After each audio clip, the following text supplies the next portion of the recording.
கற்றது கைமண் அளவு. ஒரு பவுலில் மஞ்சள் தூள், சால்ட், தயிர், இஞ்சி பூண்டு பேஸ்ட், க்ளீன் பண்ணி வச்சுருக்கிற சிக்கன் எல்லாத்தையும் மிக்ஸ் பண்ணணும். அதோட கொஞ்சமாக தனி மிளகாய் தூளும் சேர்த்து மிக்ஸ் பண்ணி ஃப்ரீசரில் வச்சு 1/2 hour கழித்து எடுத்துக்கலாம்.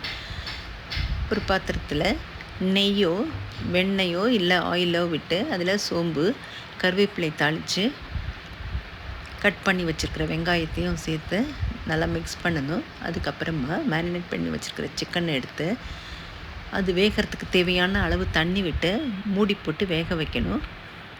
சிக்கன் நல்லா வெந்ததுக்கப்புறமா லிட் எடுத்துகிட்டு அதில் தக்காளி தொக்கு 2 ஸ்பூன் தக்காளி தொக்கும் 1 ஸ்பூன் ஃப்ரெஷ் மில்க் க்ரீமும் சேர்த்து நல்லா மிக்ஸ் பண்ணி கொத்தமல்லி தழையை சேர்த்தோம்னாக்கா சூப்பரான ஈஸி அண்ட் டேஸ்டியான தக்காளி தொக்கு சிக்கன் ரெடி. நீங்களும் ட்ரை பண்ணி பாருங்கள்.